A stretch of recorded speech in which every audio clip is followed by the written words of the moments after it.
40 लोगों को लगभग रोज। उनके जाने के बाद मैंने इतने लोगों को फोन किया है, इतने लोगों से मैंने को बार बार अनुरोध किया है कि वे लिखें। मंगलेश जी ऊपर से कह रहे होंगे कि मेरे रहते हुए तुमने जो काम नहीं किए और जो मेरी बात नहीं सुनी, वे आप तुम सब कर रही हो। तुमने सीख लिया है थोड़ा सा सामाजिक होना, थोड़ा सा मुखर होना। और इसके बाद मैं मंगलेश जी की कविताएं पढ़ूंगी। हालांकि मैंने दूसरी कविताएं चुनी हैं, लेकिन अभी मैंने देखा कि हमारे एक श्रोता ने सरबजीत जी से कहा कि वे टॉर्च कविता पढ़ें, तो मैं टॉर्च भी पढ़ दूंगी। पहले जो कविता मैंने चुनी है वो पढ़ती हूँ। दो कविताएं मुझे बड़ी सुंदर लगती हैं उनकी। छुओ एक कविता है। उन चीजों को छुओ जो तुम्हारे सामने मेज पर रखी हैं। उन चीजों को छुओ जो तुम्हारे सामने मेज पर रखी हैं। घड़ी, कलमदान, एक पुरानी चिट्ठी, बुद्ध की प्रतिमा, बेटोल्ट ब्रेस्ट और चे गुएरा की तस्वीरें। दराज खोलकर उसकी पुरानी उदासी को छुओ। दराज खोलकर उसकी पुरानी उदासी को छुओ। शब्दों की अंगुलियों से एक खाली कागज को छुओ। वैन गॉग की पेंटिंग के स्थिर जल को एक कंकड़ की तरह छुओ, और जो उसमें जीवन की हलचल शुरू कर देता है। अपने माथे को छुओ। अपने माथे को छुओ और देर तक उसे थामे रहने में शर्म महसूस मत करो। छूने के लिए जरूरी नहीं कि कोई बिल्कुल पास में बैठा हो, दूर से भी छूना संभव है। छूने के लिए जरूरी नहीं कि कोई बिल्कुल पास में बैठा हो, दूर से भी छूना संभव है। उस चिड़िया की तरह दूर से ही जो अपने अंडों को सेती रहती है। कृपया छुए नहीं या छूना मना है जैसे वाक्यों पर विश्वास मत करो। यह लंबे समय से चला आ रहा एक षड्यंत्र है। कृपया छुए नहीं या छूना मना है जैसे वाक्यों पर विश्वास मत करो। यह लंबे समय से चला रहा एक षड्यंत्र है। तमाम धर्मगुरु, ध्वज, ध्वजा, पताका, मुकुट, उत्तरीयधारी, बमबाज, जंगखोर सबको एक दूसरे से दूर रखने के पक्ष में हैं। वे जितनी गंदगी, जितना मलबा उगलते हैं, उसे छूकर ही साफ किया जा सकता है। इसलिए भी छुओ, भले ही इससे चीजें उलट पुलट हो जाएं। इस तरह मत छुओ जैसे भगवान, महंत, मठाधीश, भक्त चेले एक दूसरे के सिर और पैर छूते हैं, बल्कि ऐसे छुओ जैसे लंबी घासें चांद तारों को छूने छूने को होती हैं। अपने भीतर जाओ और एक नमी को छुओ। देखो वह बची हुई है या नहीं इस निर्मम समय में। अंजलि जी, कविता मैंने एक और दूसरी ताकत की दुनिया चुनी थी, लेकिन चूंकि किन्हीं ने यह अनुरोध किया है टॉर्च कविता, तो वह मैं ढूंढ कर इसमें है और सुनाती हूँ। मुझे सिर्फ 1 मिनट का समय दें।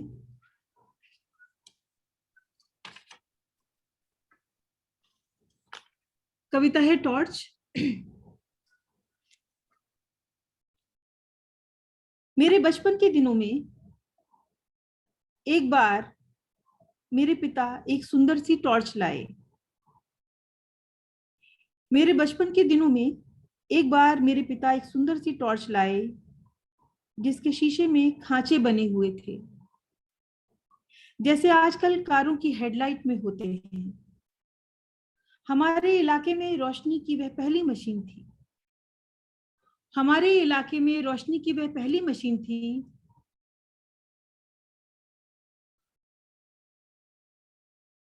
जिसकी शहतीर एक चमत्कार की तरह रात को 2 हिस्सों में बांट देती थी।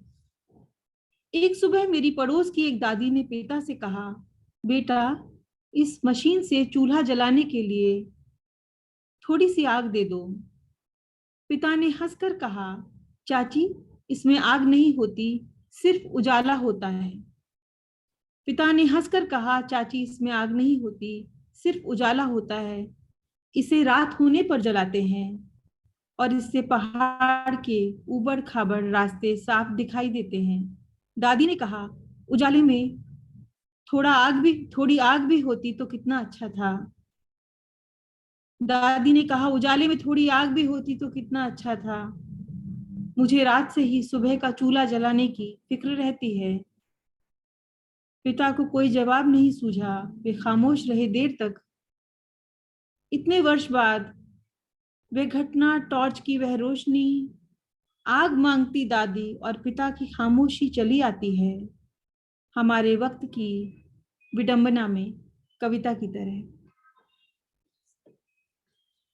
यूं तो मुझे लगता है कि हम सब अपने पूर्वज कवियों की रोशनी से प्रदीप्त हैं, और हमारी जो कविताएं हैं वे सिर्फ कहने का ढंग बदल जाता है उनमें, लेकिन अंततः हम वही बात कह रहे हैं। तो मैं अपनी छोटी छोटी दो कविताएं, या अगर समय होगा तो एक ही कविता छोटी सी है, पढ़ती हूँ। ये मंगलेश जी की दो कविताएं थी। मेरी एक कविता है, मरने के कारगर तरीके। मुझे लगता है कि मंगलेश जी की जो विचारधारा थी और समाज और बिल्कुल समाज के हाशिए पे खड़े हुए इंसान के प्रति जो विचार थे, मेरी ये कविता उनके बारे में बात करती है। मरने के कारगर तरीके। वापस ना आना चाहो तो वापस ना आना चाहो तो एक स्पर्श में छोड़ आना खुद को। वापस ना आना चाहो तो एक स्पर्श में छोड़ आना खुद को। एक आंख में दृश्य बनकर ठहर जाना वहीं। जीवित रहने के इतने ही हैं नुस्खे। चकमक पत्थर से नहीं, दिया सलाई से जलाते हैं अब आग। नष्ट होने का सरलतम उपाय अब भी प्रेम है। नष्ट होने का सरलतम उपाय अब भी प्रेम है। वह भी न मार सके तो एक दाह अंगीठी में सुलग बुझना। हिंसा से न मारे जाओ तो धोखा खाकर मर जाना। प्रतीक्षा से मिट जाना असंभव लगे तो संभावनाओं में नष्ट हो जाना। एक दिन भीड़ में खत्म करना खुद को, शोर में खो जाना। जब मरने के परंपरागत तरीके नाकाम हो जाएं, तो खुद को जीने में खपा देना। औरतें गालियों से घट रही हैं, यह एक सपना है। औरतें गालियों से घट रही हैं, यह एक सपना है।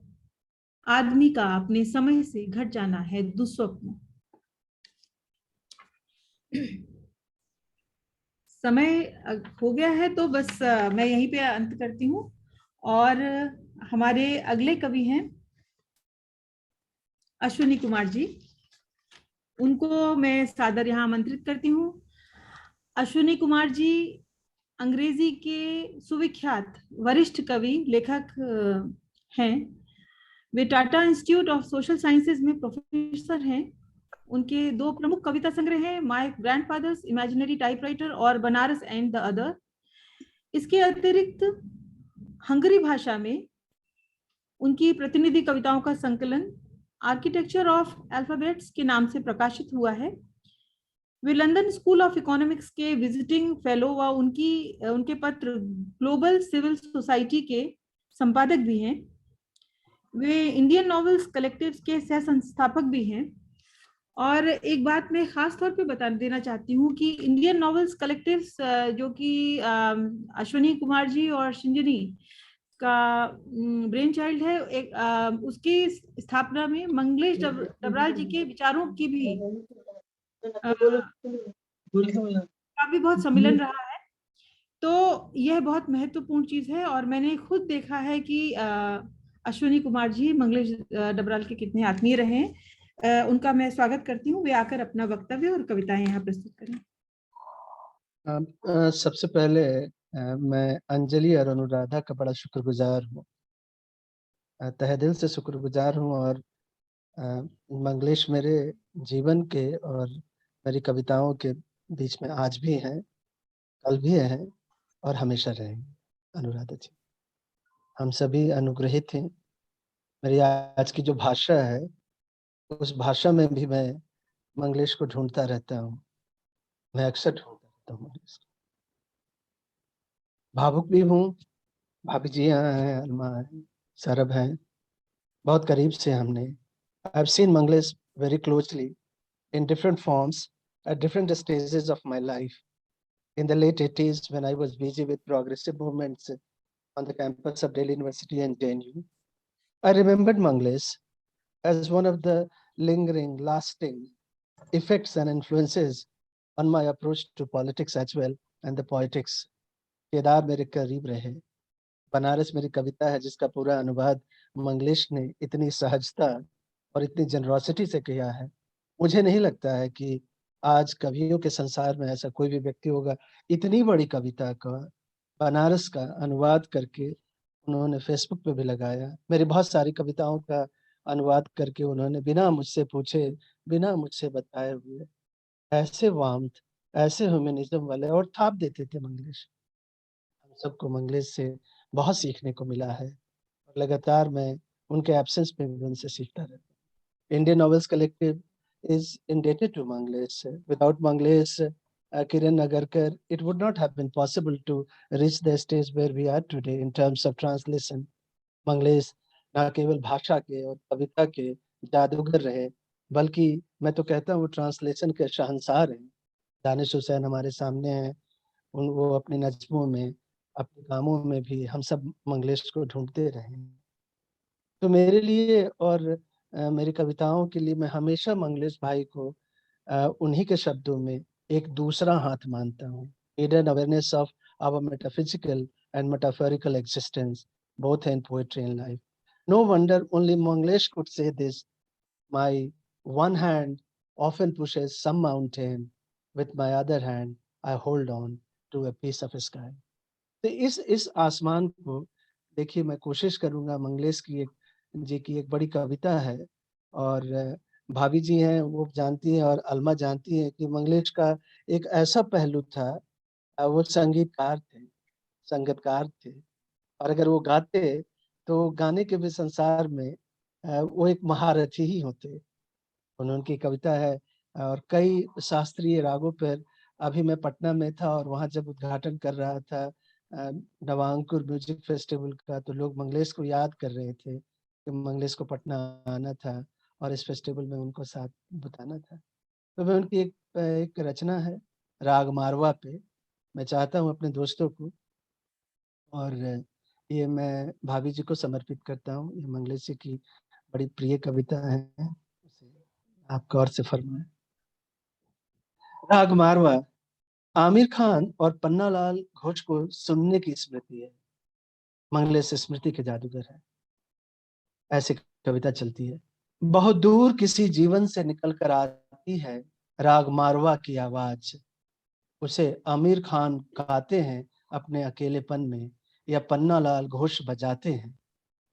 किसी चरवाहे की सी अपनी लंबी पुरानी बांसुरी पर वो तुम्हारे आसपास एक एक चीज को छूता हुआ बढ़ता है, उसके भीतर जाता है, उसी का रूप ले लेता है। देर तक उठता हुआ एक आलाप धीरे धीरे एक आलाप बन जाता है। एक भाषा अपने शब्द खोजने के लिए फड़फड़ाती है। एक बांसुरी के छेद गिरते पिघलते बहते जाते हैं। उसमें मिठास है या अवसाद, ये इस पर निर्भर है कि सुनते हुए तुम उसमें क्या खोजते हो। मारवा मारवा संधि प्रकाश का राग है। जब दिन जाता हुआ होता है और रात आती हुई आती होती है, जब दोनों मिलते हैं कुछ देर के लिए, वो अंत और आरंभ के बीच का धुंधलका है। जन्म और मृत्यु के मिलने की जगह, प्रकाश और अंधकार के गडमड्डू चेहरे, देर तक कांपता हुआ एक विकल हाथ ओझल हो रहा है। एक आंसू गिरते गिरते रुक गया है। कहते हैं मारवा को किसी आकार में समेटना कठिन है। वो पिघलता रहता है, दूसरे रागों में घुल जाता है। उसमें उपज और विस्तार पैदा करने भी आसान नहीं। उसके भीतर वैसी ही कोई बेचैनी, जैसा कोई विराग चाहिए। तुम उसे पार्श्व संगीत की तरह भी नहीं सुन सकते, क्योंकि तब वो सुस्त और बेस्वाद हो जाता है। गायक वादक सब जानते हैं, लोगों को अभी राग ज्यादा रास नहीं आता। कोई व्यर्थ के दुख में क्यों पड़ना चाहता है। इन दिनों लोग अपने ही सुख से लदे हुए मिलते हैं, फिर भी भूल भटके सुनाई दे जाता है रेडियो या किसी घिसे हुए रिकॉर्ड से फूटता शाम के रंग का मारवा, आमिर खान की आवाज में फैलता हुआ या पन्ना लाल घोष की बांसुरी पर उठता हुआ, आकार पाने के लिए तड़पता हुआ एक अमूर्तन, एक अलौकिकता जो मामूली चीजों में निवास करना चाहती है। पीछे छूटे हुए लोगों का ये गीत जो हमेशा पीछे से आता सुनाई देता है, और जब कोई उसे सुनता ना हो और कोई उसे गाता बजाता ना हो, तब भी गूंजता रहता है अपने ही धीमे प्रकाश में काँपता हुआ मारवा, मारवा। धन्यवाद। तो ये एक मंगलेश जी की बात थी जो मैं सोचता था कि किसी तरह से आपके सामने रखूँ, पेश करूँ। और दूसरा यह कि आपको जहाँ तक स्मृतियों की बात आ रही है, और स्मृतियों का एक पूरा दौर है मंगलेश जी के साथ, मुझे तो लगता नहीं है कि आज इस इतने कम समय में मैं आपको मंगलेश जी की स्मृतियाँ सुना पाऊँगा। और कुछ बातें, एक ख़ास चीज़ है जो मैं कहना चाह रहा था अपने दोस्तों को। और एक बात ऐसी थी कि सौरभ से और मेरी अक्सर बातचीत होती है, और मैंने कभी इसका ज़िक्र भी नहीं किया है, आज मुझे मौका मिला है। तो एक कन्फेशन है मेरा जो मैं स्वीकारता हूँ, और इसमें मंगलेश का बड़ा हाथ है। बहुत साल पहले, और उन्होंने मुझे लगता है कि जब वो मेरे घर आए, जब काला घोड़ा पे उनकी रीडिंग थी, हमारे फेस्टिवल के रीडिंग के बाद टीआईएसएस के, वो काला घोड़ा में भी आए थे, सब आपको याद होगा। अंजलि यहाँ पे बैठी हैं, बहुत शुक्रगुज़ार हूँ उनका। तो उन्होंने अचानक मुझे पिछले साल जब वो मेरी फ्लेमिंगो सीरीज़ का अनुवाद कर रहे थे, तो उन्होंने अचानक मुझे एक दिन फ़ोन किया। उन्होंने कहा कि I just met your old friend Vikram Singh कहानीकार। मैंने कहा मेरे पुराने दोस्त हैं। उन्होंने मुझे बताया कि आप कभी हिंदी में लिखा करते थे, तो उन्होंने आपको प्रकाशित भी किया था। मैं थोड़ा-सा, I must confess to you that it was such a thing that I had forgotten completely. एक तरह से मेरा निर्वासन हो चुका था अपनी भाषा जिसमें मैं लिखता था। और क्या कहते हैं कि जैसे अनुराधा जी ने कहा कि अंग्रेजी के कवि हो गए। तो मंगलेश ने कहा कि आप हिंदी में क्यों नहीं लिखते हैं? मैं चुप रहा फ़ोन पे, उनका जवाब दे ना सका। और उन्होंने कहा कि आप अंग्रेजी के रास्ते अंग्रेजी में नहीं आए हैं, आप मुक्तिबोध के रास्ते से अंग्रेजी कविता में आए हैं। तो मैंने मंगलेश जी को कहा कि बिल्कुल मेरा वादा है, मैं कोशिश करता हूँ कि 25-30 साल के बाद मैं लिखना शुरू करूँ। तो आज मैं अपनी अंग्रेजी कविता को छोड़कर, और ये बड़ा मेरे लिए विशेष मोमेंट है, it's a very profound and precious moment for me today that I am going to share a poem that has been inspired by Manglesh, and also his advice to return to my language, my home language, my mother language. मैं कोशिश करता हूँ, और आप सबके सामने कि अगर कभी मैं लिख पाया, और जो मैं प्रयास कर रहा हूँ एक बच्चे की तरह, एक क्यूरियोसिटी भी है, कौतूहल भी है, आप इसे फरमाइए। ये कविता है तुम्हारी आँख। भोर में देखे कुहासे से ढके सपने से तुम्हारी आँख, बचपन की आकाश की नीली छत पर टंगी बचपन की पतंग सी तुम्हारी आँख, समुंदर के किनारे खड़ी लहरों में डूबते सूरज को निहारती लड़की सी तुम्हारी आँख, भीड़ के कोलाहल में डूबे शहर में अस्तित्व की लड़ाई लड़ते आम आदमी सी तुम्हारी आँख, रक्त में डूबे क्रांतिकारी की अंतिम सांस थी तुम्हारी आँख, मृत्यु दंड पाए हत्यारे के मन में सिहरते प्रायश्चित सी तुम्हारी आँख, न्यूयॉर्क, लंदन, पटना, मुंबई की सड़कों पे खाक छानते जुलाहे यार सी तुम्हारी आँख, रेगिस्तान के धूल और अंधड़ के बीच एक घड़े पानी के लिए मीलों रोज यात्रा करती औरत सी तुम्हारी आँख, जंगल पर हुए आधुनिक सभ्यता के अत्याचार की कहानी सुनाते चिपको आंदोलन से तुम्हारी आँख, भरी दोपहरिया में मस्जिद से आती अजान से तुम्हारी आँख, अभी अभी जेल से छूटे नेल्सन मंडेला से तुम्हारी आँख, और हाँ, खिड़की की सलाखों से बाहर आती हुई लालटेन की रोशनी से तुम्हारी आँख, मंगलेश तुम्हारी आँख, तुम्हारी आँख। धन्यवाद। वाह थैंक यू वाह, वेरी इस मच। कविता पे तो मैं अपनी आंख निकाल के रख दूं। नहीं, बहुत शानदार अश्विनी जी। जवाब थैंक यू दानिश, इतना आपने कहा, मेरा आपने जज्बा बढ़ाया मुझे, आपने ये, I am very grateful to all of you, very great. अब तुम हिंदी में ही लिखो अश्विनी। मैं ये मंगलेश का दिया हुआ है, मैंने कुछ नहीं किया। ये मंगलेश मेरी आत्मा के अंदर, और उसका जो लैंग्वेज है ये मंगलेश का लैंग्वेज है। It's my own community, tribute to his genius. जी थैंक, कोशिश करेंगे। बहुत धन्यवाद अश्विनी जी, मैंने लिखा भी है कि आप हिंदी कविता में आ जाइए, हम लोग बराबर लालच दे रहे हैं आपको। हम नहीं छोड़ेंगे, इंग्लिश ना। करेगा अश्विनी। आपके चेहरे की शिकायत दिख रही है अंजलि जी, मैं देख पा रही हूँ। ठीक है, मैंने सरबजीत के लिए खास कहा था कि एक सरप्राइज दूंगा, वो मैंने सर को। नहीं, thank you, it was beautiful, बहुत बहुत खूबसूरत अश्विनी, थैंक यू। अच्छा, हमारी अगली वक्ता जो हैं वे सविता सिंह जी हैं, हमारी वरिष्ठ हिंदी और अंग्रेजी दोनों की कवयित्री। सुश्री सविता सिंह हिंदी व अंग्रेजी की ख्यात लब्ध वरिष्ठ कवयित्री व नारी चिंतक हैं। हिंदी में उनके 5 कविता संग्रह, अभी एक 5वां भी आ गया है, प्रकाशित हैं। अपने जैसा जीवन, नींद थी और रात थी तथा स्वप्न समय, हो सकता है मुझसे गलती हुई है, 4 हो। और एक अभी अभी आया है उनका नया कविता संग्रह, खोई चीजों का शोक, जिसका नाम मैंने भी जोड़ा है। अंग्रेजी तथा फ्रेंच में भी वे द्विभाषी कविता संग्रह उनके आ चुके हैं। कविता के लिए उन्हें हिंदी अकादमी का कविता सम्मान, रजा अवार्ड इत्यादि अनेक प्रतिष्ठित सम्मान मिल चुके हैं। वे अभी इग्नू के school of gender and development studies में प्रोफेसर के पद पर कार्यरत हैं और हम सब लोगों की अति प्रिय कवित्री हैं। तो सविता जी, आपका बहुत स्वागत है, आइए अपना वक्तव्य रखें। बहुत बहुत शुक्रिया अनुराधा, अंजलि जी। आप लोग सुन पा रहे हैं मुझे ना? आवाज तो जा रही है? सुन पा रहे हैं, बिल्कुल सुन पा रहे हैं। अच्छी बात है। तो ये जो आज बातचीत हो रही है, अगर कोई ऐसा व्यक्ति सुन रहा हो जो हम में से किसी को नहीं जानता, तो इसको ये किसी दूसरे ग्रह पर होती हुई बातचीत लगेगी। एक बहुत ही अद्भुत शाम है और मैं, जो बातचीत हो रही है इसी में मैं गुम हूं, एक तरह से कहा जाए। अनुराधा को याद होगा, जब ये किताब कर रही थी मंगलेश जी वाली, तो हमारी एक लंबी बातचीत हुई थी इनसे। और मंगलेश जी क्या थे,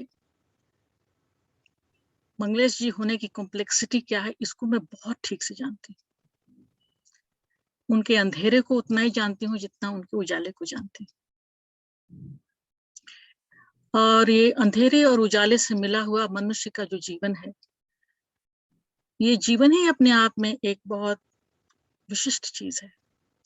आप पाएंगे कि मंगलेश जी की कविताओं में मनुष्यता की बहुत बहुत बार मनुष्यता को परिभाषित करने की कोशिश होती है। बार बार वो कहते हैं क्रूरता मनुष्यता नहीं है, असमानता का जीवन जीना मनुष्यता नहीं है। आप समझ सकती हैं।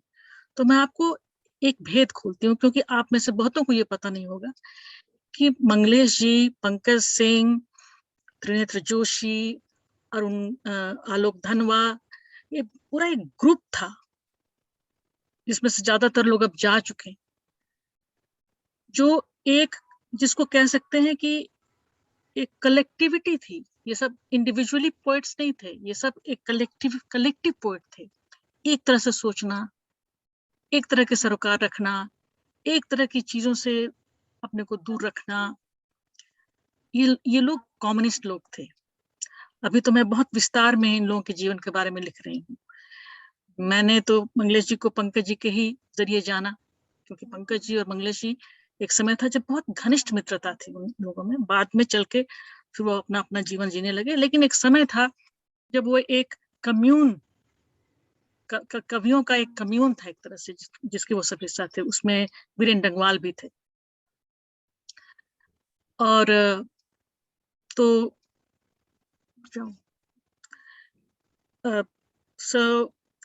मैं तो मतलब मंगलेश जी को, अब जैसे कि इन सबों के सबसे प्रिय कवि कौन थे, देशभक्तिबोध थे, रघुवीर सहाय थे, निराला थे।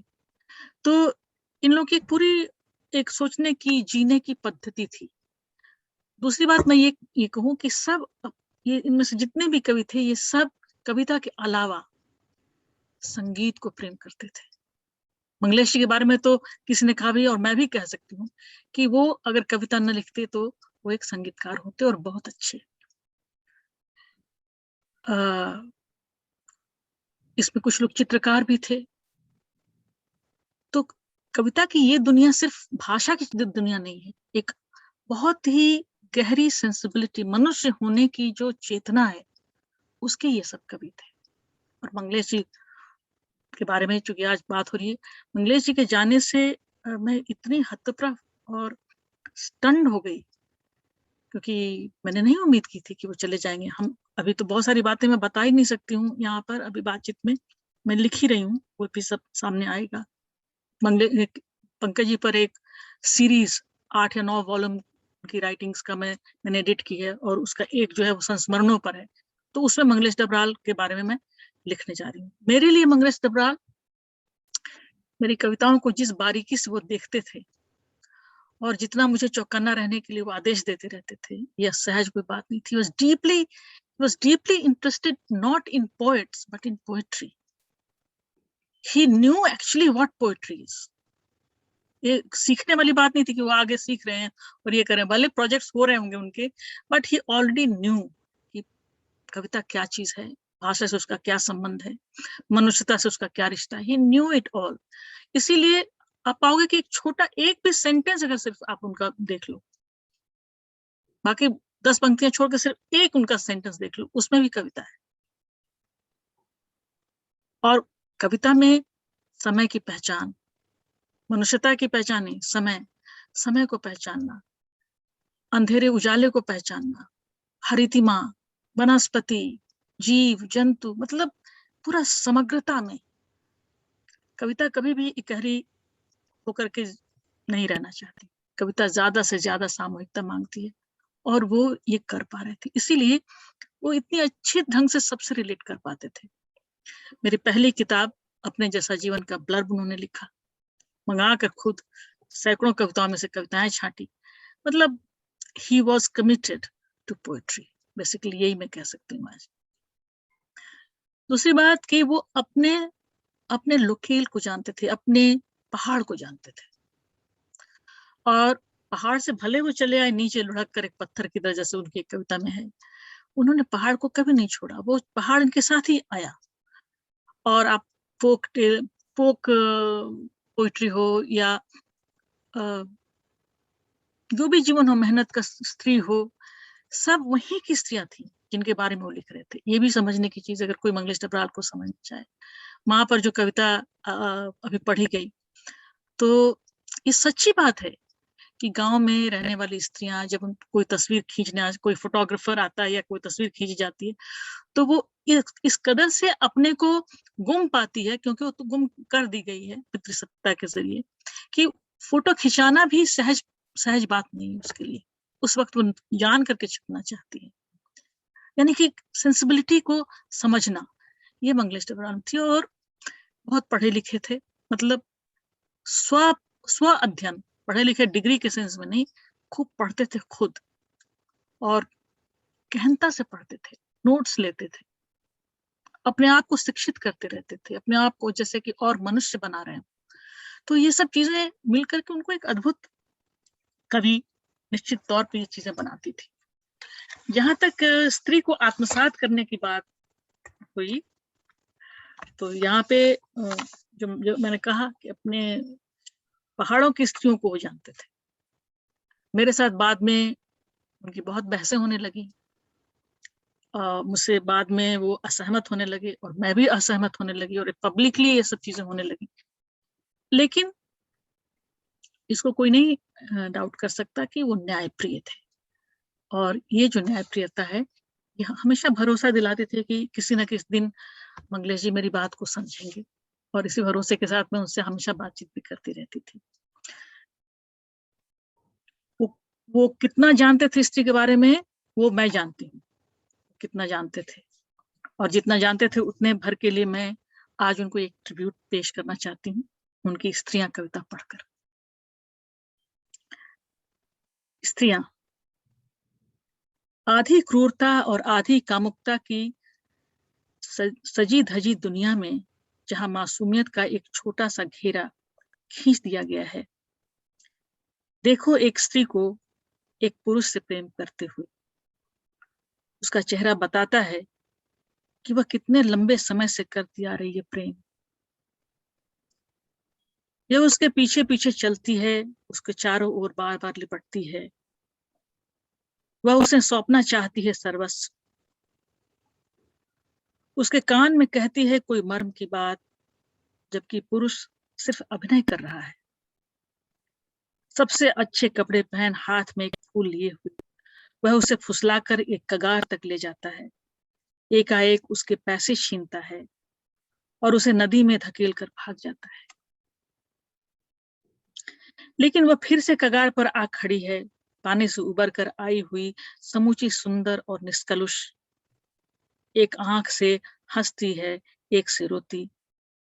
वह फिर से आ पहुंचती है पुरुष के सामने, जैसे उसका कुछ भी छीना न गया हो, जैसे वह उसी तरह करती आ रही है प्रेम। इस तरह स्त्रियां जाती हैं अत्याचारियों के साथ या सामंतों की रस्सियों से बंधी हुई, चल देती हैं तानाशाहों के पीछे। उनकी जगमग पोशाक और तमगे देखती हुई उन्हें ले जाया जाता है निर्जन रोमांचक यात्राओं में, खतरनाक कगारों तक, बगीचों और रोशनियों से होते हुए वासना के धुएं से भी भरी शानदार इमारतों में, रात्रि भोजों और इतिहास के स्वर्णिम पृष्ठों में, जहां पियक्कड़ अय्याश उन पर सवारी गांठते हैं, उन्हें कोड़ों से फटकारते हैं, जबकि वे अपनी स्तनों को बेहिचक इतनी देर तक दिखाती हैं जैसे उसमें कोई रहस्य न हो, और उन्हें देखते पुरुष दिखने लगे मूर्ख और लज्जित। जब उन्हें अकेला छोड़ दिया जाता है चट्टानों के बीच, या नदी में धकेल दिया जाता है, या घरों और दिमागों से निकाल दिया जाता है प्रेम करने के अपराध में, उन्हें अच्छी तरह भुला दिया जा चुका होता है, तब कहीं से आती है उनके होने की आवाज। उनका कोई प्रिय गीत अचानक सुनाई दे जाता है। वे धीमी कोमल आवाज में कुछ कहती दिखती हैं, जिसे एक भारी कोलाहल के बीच हम सुन नहीं पाते। कभी कभी वे अपनी तस्वीरों और पोस्टरों से बाहर उतर आती, दुगनी तिगुनी चौकनी होती गलियों चौराहों से टहलती हुई सहसा भी ढांप लेती हैं समूचे पर्दे को। अब आप इस कविता में देखिए, एक कविता मुझे बहुत प्रिय है, और मेरी एक कविता, मैंने प्रेम पे बहुत सारी कविताएं लिखी हैं, और जो पुरुष प्रेम का नाटक है जिसके बारे में वो लिखते हैं, जो कि बहुत ही सही बात है, उस पर भी मेरी कविताएं हैं। लेकिन मैं ये बताती हूँ कि इनसे प्रेरित नहीं है। ये कविता अपने आप में बहुत सुंदर और स्वायत्त कविता है। इसका प्रभाव मेरी कविता पे नहीं है, लेकिन मेरी कविता भी किस हद तक चलकर जाती है वहां तक, और उसे भूमि पर लिखी। इसीलिए मैं कहती हूँ कि ये कलेक्टिव कॉन्शियसनेस है जिसकी कविताएं ये सब हैं, और हम लोगों को इसीलिए ये इतना ज्यादा प्रभावित करती है। मैंने सिल्विया प्लाथ पे कविता लिखी, जो कि प्रसिद्ध कविता है, लेकिन मैं आप लोगों को एक ही पेज पे दोनों कविताएं हैं, तो समय हुआ तो सुना दूंगी, नहीं तो एक कविता ये है, अपनी यातना में। वह सो चुकी थी, कई नींदें, कई दिन और रातें बीत चुकी थी, कई जिंदगियां बन और बिखर चुकी थी इस बीच, लेकिन एक सपना था जो अभी झिलमिला रहा था, जिसकी झालर को पकड़ वह उठी थी और उन फूलों को ढूंढने लगी थी जिन्हें सीने से लगा वह सोने गई थी। जागने पर यह संसार उसे अब भी बहुत जाना पहचाना ही लगा था। फूल भले अनुपस्थित थे, लेकिन उसके प्रेमी वहां खड़े थे, बाहें फैलाए। फूल भले अनुपस्थित थे, लेकिन उसके प्रेमी वहां खड़े थे, बाहें फैलाए। हर हाल में प्रेम बचा रहता है, उसने सोचा था। फिर आह्लादित हो खुद से कहा था, आसमान को छत और धरती को बिस्तर बना समुद्र की तरह कोई गीत गाना चाहिए। तभी उसका एक प्रेमी उसे बालों से पकड़ खींचता हुआ ले गया नींद और सपनों से बाहर, समेटे हुए अपने सीने में चुराए उसके सारे फूल, जहां सब कुछ नया था अपनी यातना में। और आप लोग चाहेंगे तो मैं सिल्विया प्लाथ वाले सुना देती हूँ, क्योंकि ये तो सच्चाई तो जग जाहिर है क्या हुआ था प्रेम के बारे में। सिल्विया प्लाथ, आओ मेरी आत्मा में बसो, निश्चितता महसूस करो। यहाँ अकेलापन कोई यातना नहीं जो ले जाए तुम्हें गैस स्टोव तक। नहीं, प्रेम के बदले नहीं मिला प्रेम कोई महादुख। यहाँ जीवन की हल्की रोशनी में फूलों की तरह खिली हुई मिलेंगी जीवन जीने की अमूल्य सलाहें। अब एक फूल जिनमें से तुम्हें भी जीवित करेगा अपनी अद्भुत अद्भुत गंध से। आओ सिल्विया प्लाथ, मुझ में बसो, निश्चिंतता महसूस करो। यहाँ दूर दूर तक कोई पुरुष तुम्हें इतना बेबस नहीं कर सकेगा अपनी क्रूरता से कि तुम नष्ट हो जाओ। अपने प्रेम से नहीं मार सकेगा वह तुम्हें दोबारा। आओ और अपनी बाकी कविताएं लिखो, बताओ वह कैसी उदासी थी जिसे तुम झेल नहीं पाई। डूब गई जिनमें अंततः, और यह भी कि अंत अंत तक लगाते हुए आखिरी गोता। क्या सोचा था तुमने प्रेम। बहुत बहुत धन्यवाद। मंगलेश जी के बहाने ये कविताएं मैं आप लोगों तक ला सकी। सविता जी बहुत अच्छा। और मैं दरअसल ये वाली बात कहना भूल गई थी कि ये जो किताब आई थी स्त्री कवियों के संस्मरणों की, बचा रहे स्पर्श, इसमें आपका एक बहुत महत्वपूर्ण संस्मरण है और जो बहुत ही अलग तरह का है, मंगलेश जी के व्यक्तित्व और जीवन के अलग अलग रंग दिखाता हुआ। मैं कल ही किसी से बातचीत में कह रही थी कि सविता जी का संस्मरण इसमें सबसे अधिक पढ़ने योग्य है, क्योंकि आपने बहुत मन से लिखा है। और आपका बहुत धन्यवाद कि आप यहाँ आकर हम लोगों के साथ अपने समय बिताया और ये इतना अच्छा वक्तव्य दिया। अब मैं हमारे वरिष्ठतम कवि श्री प्रयाग शुक्ल जी को आमंत्रित करना चाहूंगी। श्री प्रयाग शुक्ल कवि, कथाकार, निबंधकार, कला समीक्षक और अनुवादक हैं और उनका जन्म 1940 में कोलकाता में हुआ था। उनके यह जो हरा है इस पृष्ठ पर सुनैना फिर न कहना समेत 10 कविता संग्रह प्रकाशित हैं। उनके 3 उपन्यास, 5 कहानी संग्रह और यात्रा वर्णनों की कई पुस्तकें भी हैं। कला पुस्तकों में आज की कला, हेलेन गैनली की नोटबुक और कला की दुनिया में उल्लेखनीय है। उनकी यात्रा पुस्तकों में सम पर सूर्यास्त, सुरगांव बंजारी और ग्लोब और गुब्बारे महत्वपूर्ण हैं। उन्होंने बांग्ला से कई अनुवाद किए हैं और प्रयाग जी को बंकिम चंद्र के प्रतिनिधि निबंधों के अनुवाद पर साहित्य अकादमी का अनुवाद पुरस्कार प्राप्त हुआ है। तो प्रयाग सर, आपका बहुत बहुत यहाँ हम लोग स्वागत करते हैं। आकर कृपया अपना वक्तव्य रखें। बहुत धन्यवाद अनुराधा जी और अंजलि जी और आप सब लोग। बहुत अच्छा लग रहा है सबको सुनना। 50 वर्षों का साथ, उसको कैसे समेटूं आज मैं सुबह से सोच रहा हूँ। मंगलेश जी के जाने के बाद साल भर हो गया, लेकिन कोई ऐसा दिन नहीं बीता जब मैंने याद किया हो। ऐसा कहना तो गलत है, क्योंकि वो अपने आप याद आते हैं, करनी नहीं पड़ती। बहरहाल कहाँ से शुरू करूं। मैं दिल्ली आया था 64 में। मंगलेश जी 4-5 साल बाद आ गए। तब उन्होंने विवाह नहीं किया था और तब की दोस्ती है और फिर वो चलती है 50 साल तक, उनके रहने तक। उसमें न जाने कितनी छवियां हैं, यात्राएं हैं और साथ है, और उनके घर जाना है, उनका मेरे घर आना है। वो सब असंख्य यादें हैं। आज यहाँ स्क्रीन पर सविता जी को और अलमा को साथ देखकर वो दिन और अधिक याद आ रहे हैं जब हम मंगलेश जी के दिल्ली का भूगोल जिनको पता हो कि वो साकेत के पास जो उनका पुष्प विहार में जो घर था, न जाने कितना समय वहां बिताया, कितना संगीत सुना है। मंगलेश जी को सभी लोग आज कवि के रूप में याद कर रहे हैं, जो कि बिल्कुल सही है, वो कवि ही थे। पर मेरा ध्यान मंगलेश जी के गद्य की ओर बहुत जाता। उनकी जो गद्य वाली किताबें हैं, अब आप देखो तो एक बार आयोवा, और अभी जो कुछ समय पहले उनकी किताब आई जिसमें उनके यात्रा विवरण भी हैं, कविता पाठ करने के, विदेशों में जाने के, बहुत कुछ है। क्या मेरी आवाज आ रही है? जी जी सर, एकदम स्पष्ट आ रही है। मुझे लगा कि अनुराधा जी तो देख नहीं रही इधर, तो शायद नहीं आ रही।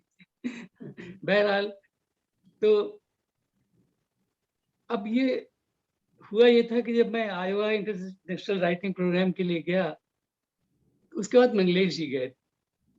जब उनकी किताब आई एक बार आयोवा, तो कुछ मैंने चकित होकर पहचाना कि मैं तो वहां रहते हुए बस कुछ कविताएं ही लिख पाया था, कुछ और तरह के काम करता रहा था, पर मंगलेश जी ने एक पूरी पुस्तक लिखी। एक तो उनके बारे में ये याद आती है कि ऐसी स्मृति, और इतने लोगों के साथ, हम दोनों का साथ, खाली उनका नहीं, इतने चित्रकारों के साथ, इतने रंगकर्मियों के साथ और संगीतकारों के साथ मंगलेश जी का साथ, और हमारा एक दूसरे के लिए लिखना। जहां जहां वो संपादक रहे, आग्रह करके उन्होंने मुझसे लिखवाया, जहां मैं संपादक रहा, इसलिए नहीं कि हमारे मित्र हैं, इसलिए कि उनमें बहुत कुछ था देने को। देखिए, जब संगीत नाटक अकादमी की पत्रिका संगना का मैं संपादक बना, तो पहला ध्यान मंगलेश जी का आया कि मंगलेश जी से मुझे कोई चीज निकलवानी है, और इस पत्रिका के माध्यम से उसको मैं पेश करूं लोगों के सामने। बहुत मनाते मनाते, मना करते करते, मैंने जो, मंगलेश जी ने जो लेख लिखा है अपने संगीत प्रेम पर, वो अद्भुत है। और बल्कि उसको पढ़ करके हमारे मतलब रमेश चंद्र शाह जी ने मुझे लिखा कि मंगलेश का ये पक्ष तो मुझे तक मालूम ही नहीं था। मंगलेश जी गाते थे और संगीत में उनकी रुचि है, पर उसको पढ़कर वो भी बहुत बड़े संगीत पार किए। वो इतना चकित हुए, हम सब चकित हुए, मैं भी चकित हुआ, क्योंकि मंगलेश जी की ये तो है कि भीमसेन जोशी जी की शैली में कुछ गाने लगते थे। अब एक चीज ही आज यहाँ भी शेयर करूंगा, वैसे तो हजारों हैं, सैकड़ों हैं, और उसमें से एक ये है कि मंगलेश जी का और मेरा संबंध ये बना था मित्रों की महफिलों में, जब हम बैठते थे शाम को, कि जो ही मंगलेश जी मूड में आकर थोड़ा सा ड्रिंक करने के बाद, हम दोनों ही करते थे, बहुत साथ हमने बहुत ड्रिंक किया, तो उसके मंगलेश जी गाने लगते थे। अब मुझे थोड़ी उलझन होती थी शुरू में, ये क्या है, इतनी सुंदर बातचीत चल रही है, उन्होंने गाना शुरू कर दिया। तो मैंने मंगलेश जी का संगीत प्रेम बायकॉट करना शुरू किया शुरू में। फिर वो हमारे बीच एक खेल बन गया। मंगलेश जी को भी मालूम था कि जो ही वो गाएंगे, मैं बाहर चला जाऊंगा कमरे के। और मैं फिर बाद में मित्रों से कहता था, मित्र जानने लगे थे कि प्रयाग ही है जिनके संगीत को इतने ध्यान से सुन रहे हैं बाहर खड़े। तो ये जो हमारा खेल था, ये बहुत चलता था। फिर धीरे धीरे लोगों को मालूम हो गया, तो खेल है। पहले लोगों को, जिनको नहीं मालूम होता, तो बड़े अचरज से पढ़ते थे कि प्रयाग जी ने मंगलेश जी के देखे वो सुंदर गा रहे हैं, और बहिष्कार कर दिया। तो ऐसी तो यानी कितनी चीजें हैं, कितनी यादें हैं हमारी। वहाँ कई जगहों, भोपाल की तो है ही, भोपाल में मंगलेश जी जब रहे कई बरस, तो वहाँ जाता ही रहता था। अंतहीन है वो यादें। अब देखिए, दूसरी याद ये कि संयुक्ता जी के भाई सुरेंद्र जोशी, वो भी हमारे मित्र बने मंगलेश जी के विवाह के बाद। और ये भी देखिए तो अब इतना दुख हो रहा है आज कि मंगल दोनों नहीं। और सुरेंद्र जोशी को चित्रकार बनाने में जो मंगलेश जी की मदद थी, वो हम सब लोग जानते हैं कि कैसे उन्होंने कहा कि तुम उसको भर्ती किया। उसको एक तरह से कहना चाहिए कि अभिभावक बनकर उन्होंने उसकी देख रेख की थी। फिर सुरेंद्र जोशी एक अपनी तरह के चित्रकार बने, आज भी लोग उनको याद करते हैं। कल भी जयपुर की एक गैलरिस्ट आई थी मुझसे मिलने, तो हम लोग सुरेंद्र जोशी जी की बहुत बात करने लगे। एक बार मैं और मंगलेश जी दोनों ही एक आयोजन में जयपुर में थे। अभी जयपुर से लौटा हूँ, कुछ दिन पहले 2 दिन के लिए गया था, तो ये सब याद आ रहा, पता नहीं क्या क्या याद आता रहता है। मैं अकेले, देखिए अब हम सभी लोग कोविड में घरों में बंद रहे, बहुत कम मिलना जुलना, बाहर निकला, अभी मेरा बहुत निकलना उस तरह से हुआ नहीं, पर वो जैसे कोई चीजें, ये तो यादें, असंख्य चित्र उभरते रहते हैं। अब मैं थोड़ी सी बात मंगलेश जी की कविता की जरूर करूंगा, बहुत संक्षेप में। वो ये है कि मंगलेश जी की कविता में, आप लोगों ने जो कविताएं आज सुनी, बड़ी सुंदर कविताएं, तो दृश्य आते हैं, डिटेल्स हैं कि कोई चल रहा है, कोई बैठा है, कोई गा रहा है, और उन डिटेल्स के साथ वो लगभग जैसे कि सिंबॉलिस्ट की तरह आप देखिए तो वो उनका वो बिंब नहीं, बिंब की तरह नहीं आते, वो बाद में बिंब बन जाते हैं, तो पूरी एक पंक्ति बिंब बन जाती है, और ये कोई कोई एक विवरण बिंब बन जाता है। तो वो कविता इतनी सघन हो उठती है, पहले आप पढ़ो तो लगता है कोई नरेशन है, और वो पहले पार्ट में, और जब सुनते हो आपको लगता है कि कुछ कहानी सी कही जा रही है, फिर उसके बीच में जो कविता निकलती है, उसका जो मर्म उभरता है, वो गजब का है। मैं मंगलेश जी की आज जो कविता पढ़ूंगा अभी थोड़ी देर में, तो जो मैं कह रहा हूँ वो बात और अधिक उजागर हो जाएगी। मंगलेश जी के, हमारे दोनों के बारे में बोलने का तो खैर अवसर पहले भी आया, मित्रों के बीच में तो आता ही था, मंगलेश जी की बहुत हम बातें करते थे, और अपने संबंध के बारे में भी कहना चाहता हूँ, जिसकी आजकल बहुत याद आती है, कि मंगलेश जी, देखिए किसी ने याद किया था, सविता जी ने,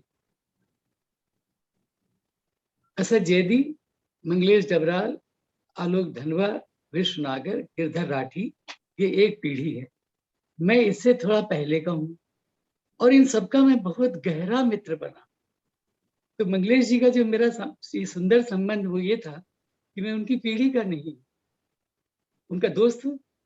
नवीन सागर, अभी एक दिन उन पर भी बोलते हुए मैंने मंगलेश जी की सबको याद आई ही थी, बल्कि नवीन सागर ने एक बार भोपाल में हम लोगों को, केवल मंगलेश जी को और मुझे बुलाया, केवल 2 लोगों को, कि हम दो, आप 2 को साथ देखना चाहते हैं। ऐसा हमारा संबंध था कि मित्रों को भी पता था कि हम होंगे, साथ होंगे, तो एक कैसी एक, और हमको भी इतना अच्छा लगता था।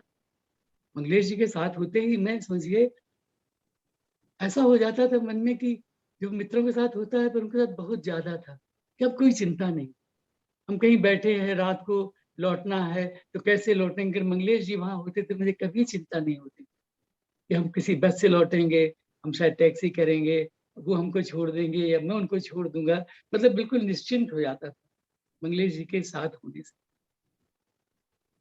तो ये तो अंतहीन है।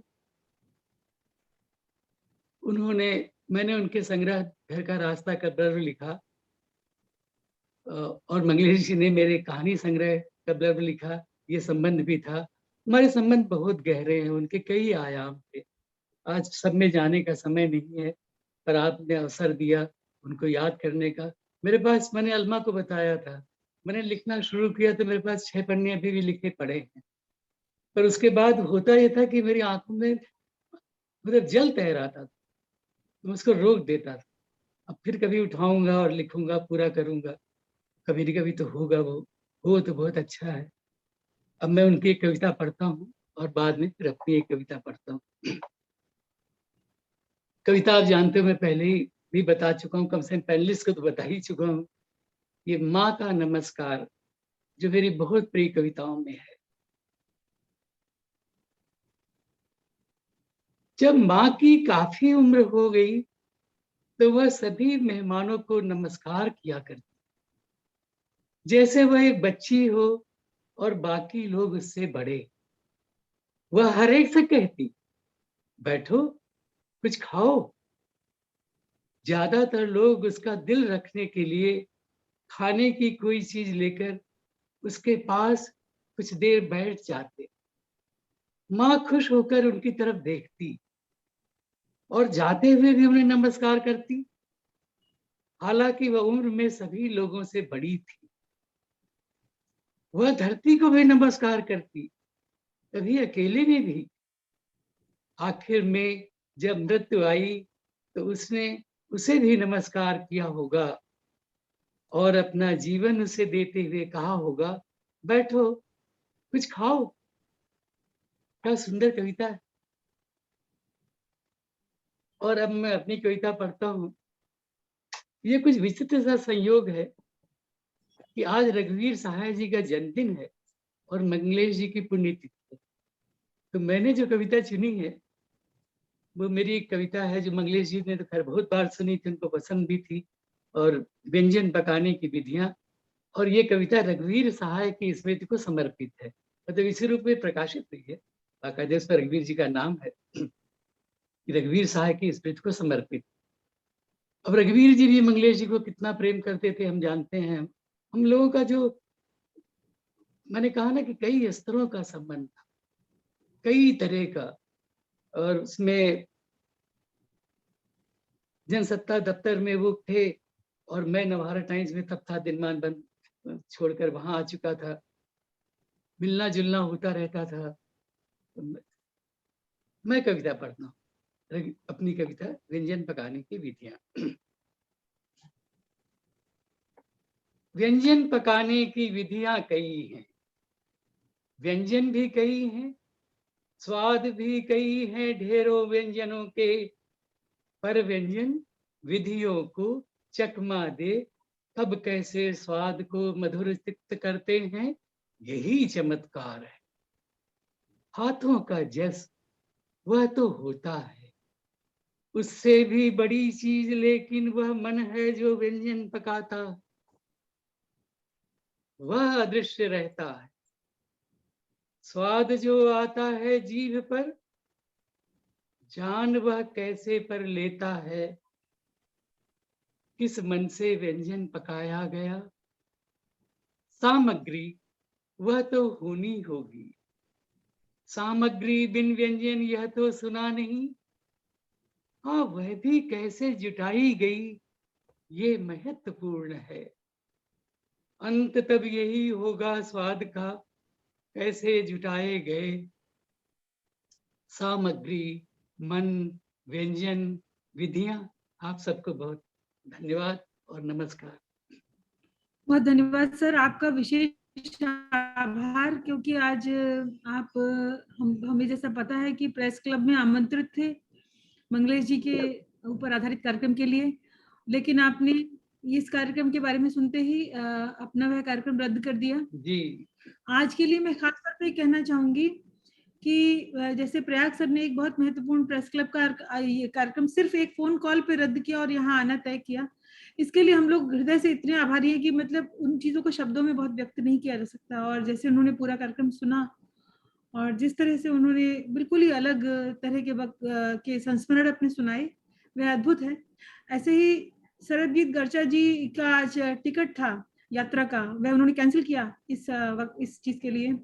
और जैसे हम अपने मंगेश जी इस समय अपने घर में एक विवाह की रस्मों को छोड़कर और यहाँ पर आए हैं अपनी भांजी की विवाह की रस्मों को छोड़कर, तो इस तरह की बहुत सारी चीजें हैं।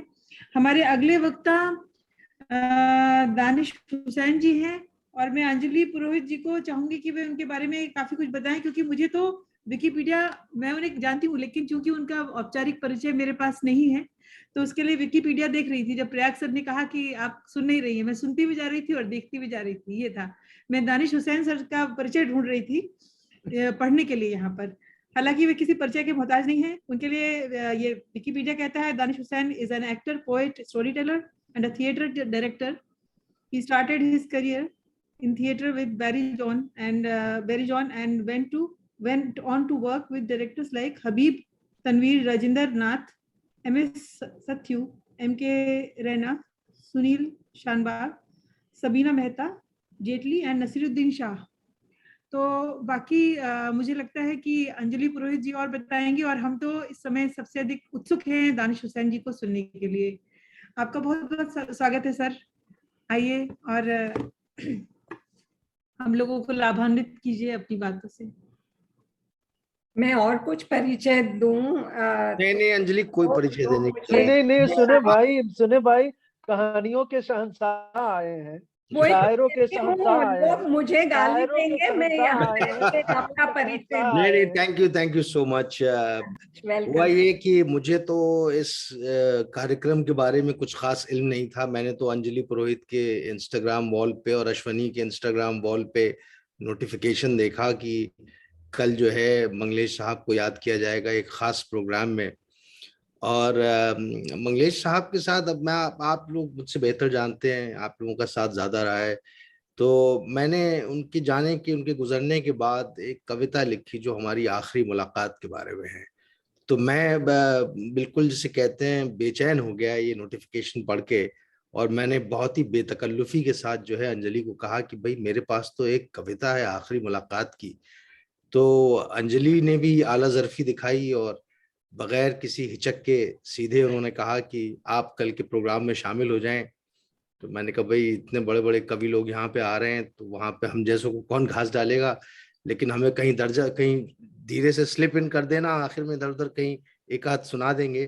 तो आप सब लोगों का बहुत बहुत शुक्रिया कि आप लोग इतनी पेशेंटली यहाँ इतनी देर तक यहाँ रहे और याद किया। मैं आपको दो कविताएं सुनाऊंगा, एक डबराल साहब की कविता खुद है और एक मेरी कविता, क्योंकि वक्त बहुत हो गया है तो ज्यादा वक्त नहीं लेते। तो डबराल साहब की कविता जो मैं आपके सामने पेश कर रहा हूं उसका उन्वान है गुमशुदा। शहर के पेशाब घरों और अन्य लोकप्रिय जगहों में उन गुमशुदा लोगों की तलाश के पोस्टर अब भी चिपके दिखते हैं जो कई बरस पहले 10-12 साल की उम्र में बिना बताए घरों से निकले थे। पोस्टरों के अनुसार उनका कद मझोला है, रंग गोरा नहीं गेहुआ या सांवला है, हवाई चप्पल पहने हैं, चेहरे पर किसी चोट का निशान है और उनकी माएं उनके बगैर रोती रहती हैं। पोस्टरों के अंत में ये आश्वासन भी रहता है कि लापता की खबर देने वाले को मिलेगा यथासंभव उचित इनाम। तब भी वो किसी की पहचान में नहीं आते। पोस्टरों में छपी धुंधली तस्वीरों में उनका हुलिया नहीं मिलता।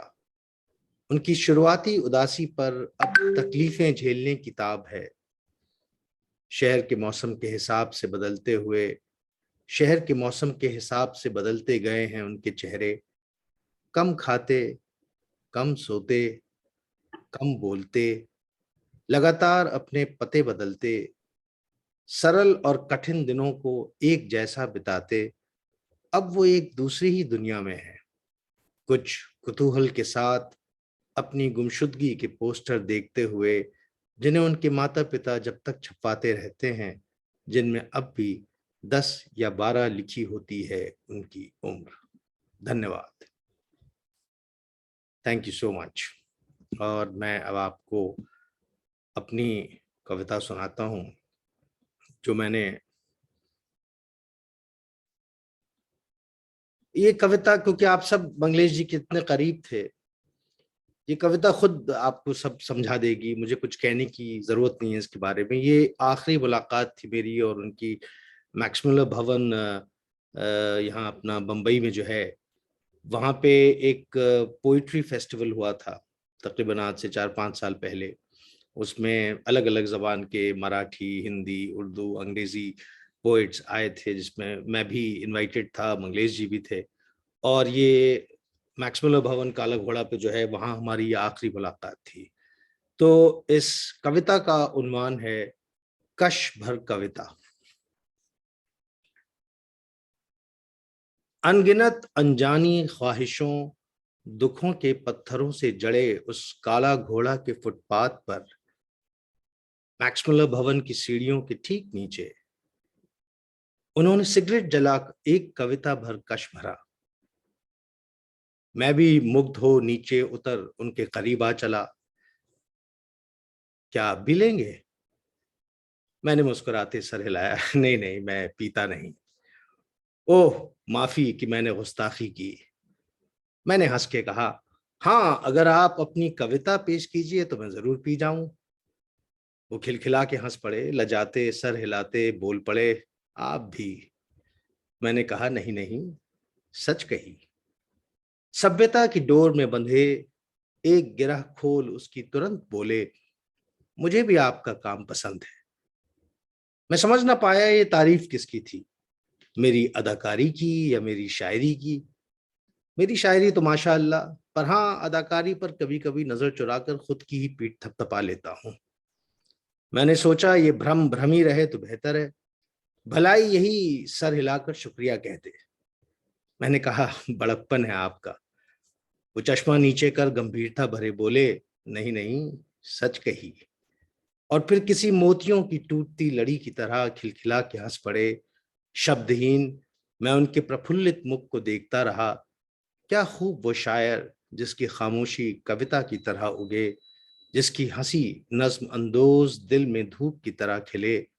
वो लम्हे को तोड़ सिगरेट पैरों तले रौंदते हाथों को जोड़ बोले, अच्छा अब मैं चलता हूँ, जाना दूर है और ट्रेन लंबी पकड़नी है। और इस तरह मुसाफा कर फिर धुएं की तरह बिखर मुझसे आखिरी बार रुखसत लेकर मैक्समिलर भवन के नीचे उन अनगिनत अनजानी ख्वाहिशों दुखों के पत्थरों से जड़े काला घोड़ा के फुटपाथ पे मंगलेश डबराल हमेशा के ओझल हो गए।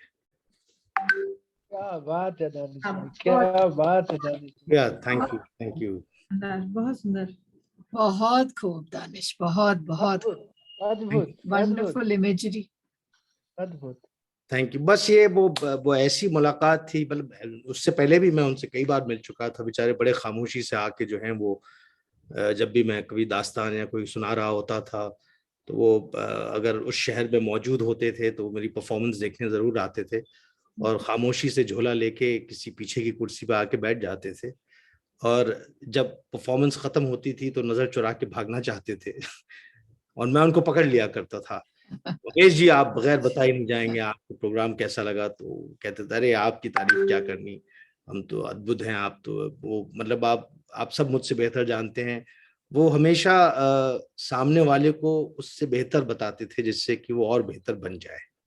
और ये उनकी खासियत जो थी वो कमाल की थी, वो चाहे वो कवि हो चाहे वो अदाकार हो। और ये चीज मैंने मंगलेश जी से भी सीखी, ये चीज मैंने हबीब साहब से भी सीखी कि हबीब तनवीर साहब यही करते थे और मंगलेश साहब भी यही करते थे कि वो जो सामने कलाकार होता था उसकी हौसला अफजाई इतनी खूब तरह से करते थे कि उसको उससे बेहतर बताते थे जिससे कि उसको प्रोत्साहन मिले कि वो और अच्छा काम करे। तो बहुत बहुत शुक्रिया, आप लोगों ने मुझे यहाँ दावत दी और मुझे यहाँ हिस्सा बनाया इसका। Thank so much, Danish. 4 चांद लगा दिए इस कार्यक्रम में, आपका बहुत बहुत शुक्रिया। यू, शुक्रिया अनुराधा जी, शुक्रिया, थैंक यू। बहुत बढ़िया दानिश जी, बहुत अच्छा। और बहुत बहुत मुबारक हो आपके नए प्ले के लिए, हम सब के तरफ से खैर मकदम आपका। हाँ, वो मैं तो यही कहूंगा आप लोग को अगली बार फुर्सत मिले 3 फरवरी से 6 फरवरी दोबारा थिएटर पे होगा। तो ये प्ले का उन्वान है एक पंजाब ये भी, अली अकबर नाते की कहानियों के ऊपर आधारित है। और अगर आप में से कोई अहमदाबाद में तो 28 दिसंबर को मल्लिका साराभाई जो हैं वो विक्रम साराभाई फेस्टिवल में करवा रही हैं, तो आप अहमदाबाद में हैं तो आप वहां भी देख सकते हैं आके। All the best to you, Danish, and शुक्रिया, more power to you. Thank you, thank you. Best. So with that, we are bringing this session to a close. Anuradha, would you like to say something more? आज बस मुझे ऐसा लगता है कि मंगलेश जी के लिए जिस तरह से जिस भाव से हम लोगों ने कार्यक्रम किया और जिस अनौपचारिकता के साथ जिस अपनत्व के साथ हम लोगों ने बातचीत की, मैं बहुत खास तौर पे मैम भी साथ में है, अलमा के साथ में मैम है यहाँ पर, वो उपस्थित रही। ये हम लोगों के लिए बहुत ही एक सुख का विषय है।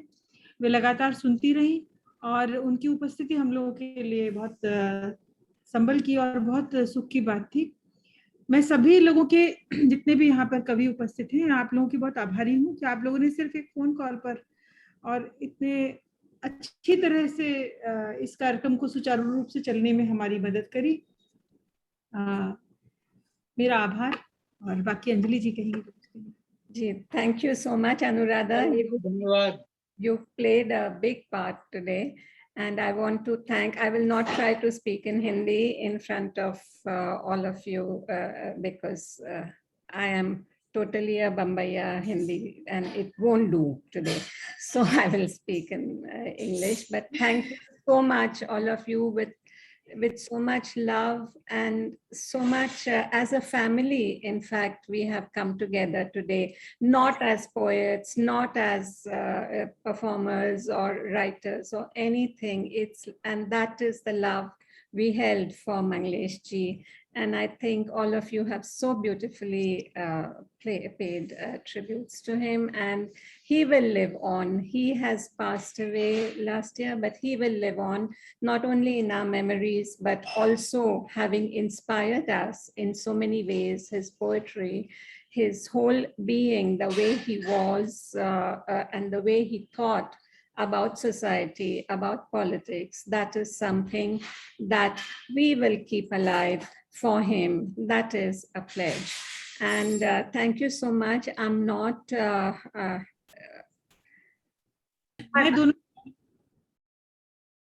मैं दोनों रिकॉर्डिंग में रहती हूँ यहाँ पर। अलमा डबराल, अलमा का बहुत स्वागत है। अलमा हमारे प्रिय कवि स्वर्गीय मंगलेश डबराल की सुपुत्री होने के साथ साथ स्वयं संगीत, कलाओं व कविता में गहरी रुचि रखती हैं।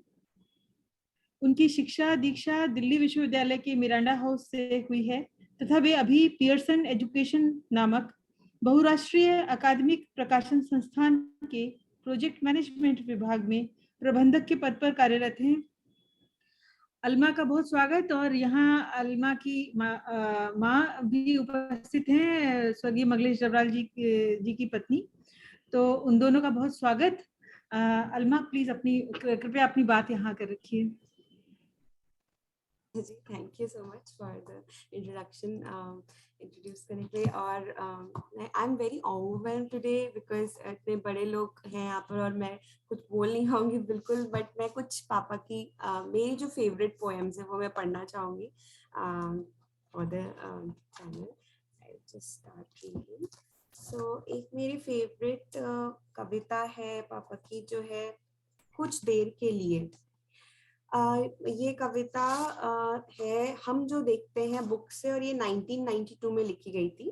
सो कुछ देर के लिए मैं कवि था, फटी पुरानी कविताओं की मरम्मत करता हुआ, सोचता हुआ कविता की जरूरत किसे है।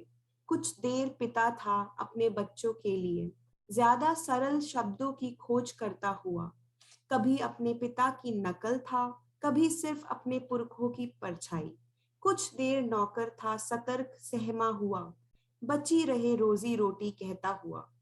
कुछ देर मैंने अन्याय का विरोध किया, फिर उसे सहने की ताकत जुटाता रहा। मैंने सोचा मैं इन शब्दों को नहीं लिखूंगा जिनमें मेरी आत्मा नहीं है और आतताइयों की है और जिनसे खून जैसा टपकता है। कुछ देर मैं एक छोटे से गड्ढे में गिरा रहा, यही मेरा मानवीय पतन था। मैंने देखा मैं बचा हुआ हूँ और सांस ले रहा हूँ, और मैं क्रूरता नहीं करता, बल्कि जो निर्भय होकर क्रूरता किए जाए हैं उनके विरुद्ध मेरी घृणा बची हुई है, यह काफी है। बचे कुचे समय के बारे में मेरा ख्याल था, मनुष्य को 6 या 7 घंटे सोना चाहिए। सुबह मैं जागा तो यह एक जानी पहचानी भयानक दुनिया में फिर से जन्म लेना था, यह सोचा मैंने कुछ देर तक। ये फर्स्ट पोएम थी। Thank you. I'll quickly read another poem which is माँ की तस्वीर, जो कि another one of my favorites. माँ की तस्वीर। माँ, घर में माँ की कोई तस्वीर नहीं। जब भी तस्वीर खिंचवाने का मौका आता है, माँ घर में खोई हुई किसी चीज को ढूंढ रही होती है, या लकड़ी घास और पानी लेने गई होती है। जंगल में उसे एक बार बाघ भी मिला, लेकिन वह डरी नहीं। उसने बाघ को भगाया, घास काटी, घर आकर आग जलाई और सबके लिए खाना पकाया। मैं कभी घास या लकड़ी लाने जंगल नहीं गया, कभी आग नहीं जलाई। मैं अक्सर एक जमाने से चली आ रही पुरानी नक्काशेदार कुर्सी पर बैठा रहा, जिस पर बैठकर तस्वीरें खिंचवाई जाती हैं। माँ के चेहरे पर मुझे दिखाई देती है एक जंगल की तस्वीर, लकड़ी, घास और पानी की तस्वीर, खोई हुई एक चीज की तस्वीर। Thैंक you. Beautiful, beautiful, Alma. And it's so lovely that you are reading this and sitting right in front of those cornfields by Van Gogh, which in fact symbolize in a way the kind of thought that Manglesh ji had about labor and about people who labor. Thank you so much, Alma. Thanks. Anjali ji. Thank you so much. Anuradha, you'll call Sarabjit to speak. जरूर। सरबजीत के लिए पहले हम ये आभारी हैं कि वो आज यात्रा में थे और उन्होंने अपना टिकट कैंसिल किया सिर्फ ये सुनकर कि मंगलेश जी के ऊपर कार्यक्रम में उन्होंने कहा कि उनके लिए मंगलेश जी के ऊपर बोलने से अधिक महत्वपूर्ण कुछ भी नहीं है, यात्रा तो नहीं है। तो वे आज हमारे बीच में उपस्थित हैं। उनकी आत्मीयता, मंगलेश जी पर बहुत सारा अनुवाद कार्य किया है उन्होंने, और मुझे लगभग सभी ने, जिन लोगों से मैंने पूछा कि किन रचनाकारों को बुलाना चाहिए, सरबजीत गर्चा का नाम बार बार आता था कि उन्हें जरूर बुलाना चाहिए अगर मंगलेश जी के ऊपर बोलना है। तो सरबजीत गर्चा अंग्रेजी के जाने माने कवि एवं अनुवादक हैं। उनके 4 कविता संग्रह प्रकाशित हुए हैं। उन्हें भारत सरकार के संस्कृति मंत्रालय की ओर से फेलोशिप मिल चुकी है। देश विदेश की सुविख्यात पत्रिकाओं में उनकी रचनाओं को स्थान दिया गया है और उनकी कविताओं का जर्मन, स्पेनिश, मलयालम, कन्नड़, मराठी, पंजाबी एवं हिंदी में अनुवाद हुआ है। सरबजीत जी, आपका बहुत बहुत स्वागत है इस कार्यक्रम में। धन्यवाद अनुराधा जी और अंजलि जी और मेरे सभी प्यारे अजीज मित्रों। पहले भी कह चुका हूं लेकिन ये बात मैं दोहराना चाहूंगा कि जो व्यक्ति आपके बहुत करीब हो उनके बारे में कुछ भी कहना बहुत मुश्किल होता है। तो मंगलेश जी के बारे में बात करते हुए बस मुझे यही लगता है कि मैं शायद उस पेड़ के बारे में बात कर रहा हूँ जिसके नीचे में उनकी छाया अभी भी महसूस कर सकता हूँ। मैं उस तने को बार बार छूता हूँ, ऊपर आसमान की तरफ देखता हूँ तो मुझे पत्तों की जाली से रोज एक नया आसमान दिखता है। मंगलेश जी के बारे में बात करना बस किसी नदी के बारे में बात करने जैसा है। वो आज जो है वो कल नहीं है। रोज उनकी स्मृति मेरे लिए कुछ नया उजागर करती है। मैं उन्हें याद करता हूँ ये कहना जरूरी नहीं है, लेकिन मैंने उनको जो देखा और उनसे जो बातें हुई, एक बार बातों बातों में उन्होंने मुझसे कहा कि मैं अकेले में कई बार रोता हूँ। मुझे इस बात का बिल्कुल शक नहीं है कि वो ऐसा करते होंगे। उनकी कविता से भी ये पता चलता था कि उन्होंने जो मनुष्यता कविता लिखते लिखते अर्जित की थी वो उसका एक जीता जागता उदाहरण थे कि कविता आपके जीवन को किस तरह से बदल सकती है, किस तरह से आपको मांझ सकती है बार बार। और जिस तरह से उन्होंने स्त्री मन को आत्मसात कर लिया था, शायद मेरे परिचय में मैं किसी ऐसे पुरुष को नहीं जानता हूं जो स्त्री मन को इतनी बखूबी जानते हैं।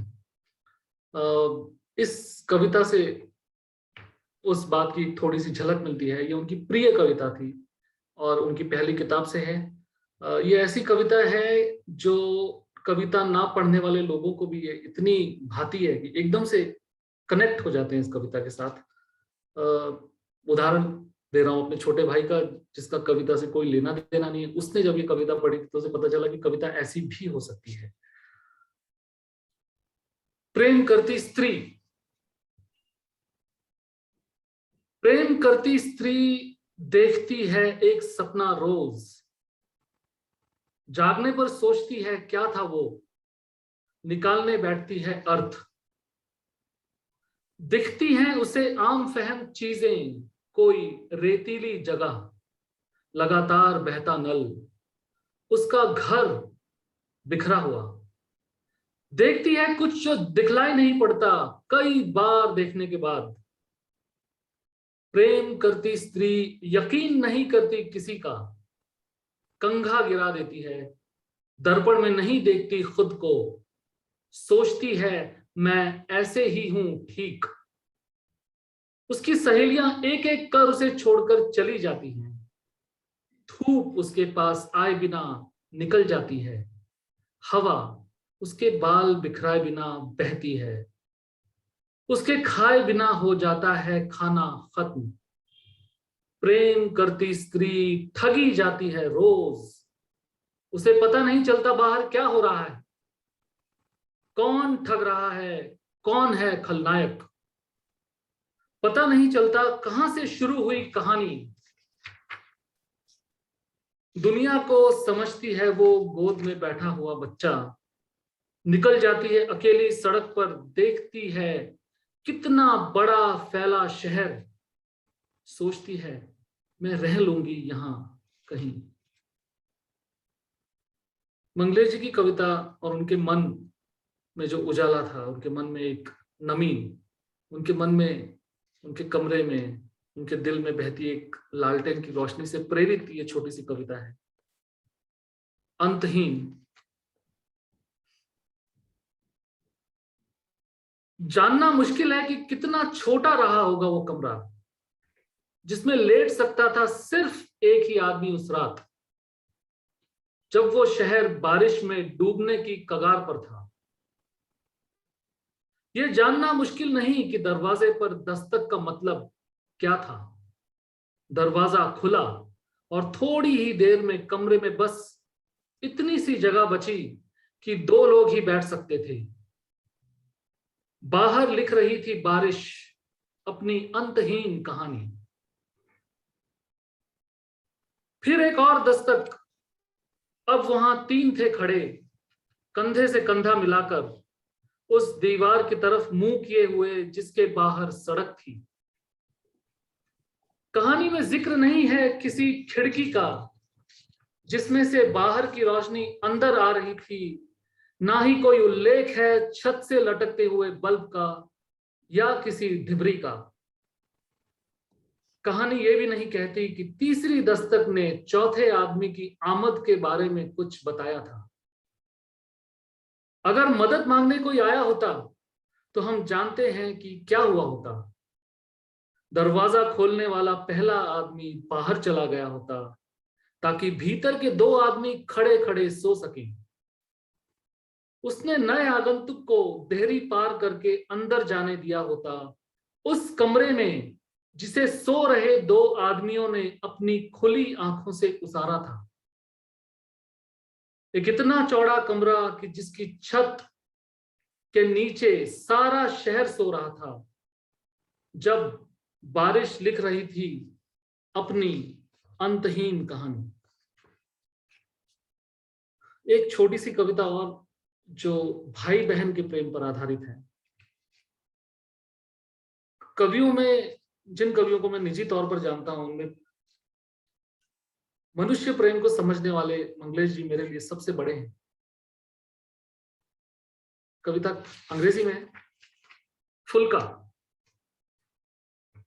She didn't do it to see if her brother could keep his promise and appear before her the moment she thought of him. The night was so calm, as if the whole village had gone to sleep much earlier than usual, dreaming of an age in which unearthly light would wash the lanes and flood their homes. So when the dwellers emerged, they would glide a few inches above the ground. That night, as always, Nanki kneaded wheat flour for only Nanak. Hundreds of miles away, he smelled the fulkas his sister was slowly circling on the griddle, while she saw him sitting cross-legged on the mud-plastered floor, asking for a fulka, just one more. In the morning, when Nanki emerged out of the kitchen, the whole village, they say, saw her glide inches above the ground. बहुत धन्यवाद. Thank you very much. So beautiful. Thank you, Saranjeet. Thank you so much. I'm going to the gallery view now so that we can all say bye-bye.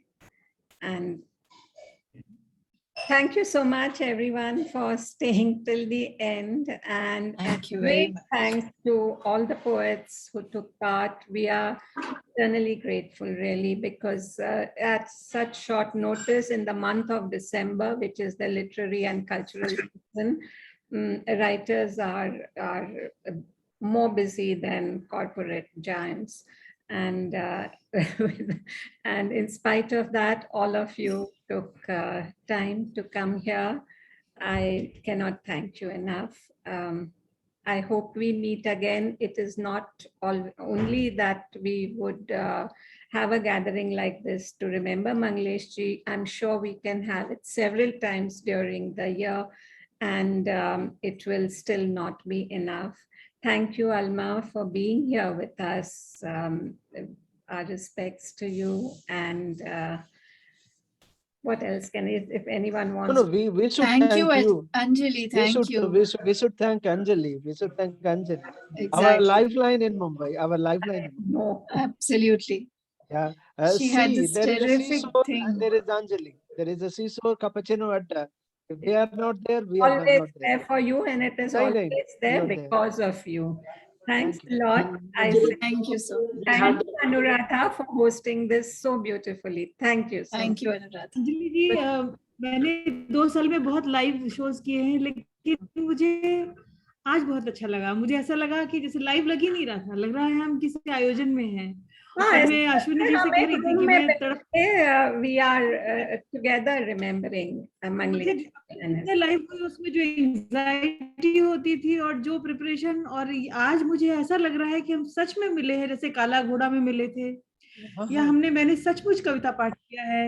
बहुत ही अच्छा आज का अनुभव रहा, बहुत refreshing. Thank you. आज आपके बहाने दानिश जी को सुनना भी एक अनुभव था जिसे मैं कभी भूल नहीं. Very special, very very special. और जिसने दानिश भाई को नहीं सुना, उसने जिंदगी को नहीं देखा. जैसे मांडू आप नहीं गए हैं, वैसे ही दानिश भाई को नहीं देखा. Thank you so much. वो मंगलेश जी की मोहब्बत है जो हम लोगों को ले आई. सच हिंदुस्तान के बेहतरीन कलाकार, हिंदुस्तान के बेहतरीन कलाकार हमारे बीच बैठे हुए. हमारा भाग्य. Thank you Ashwini. So with that, I say good night, and till we meet again, Das Vidania, as they say, goodbye. Bye. Thank you.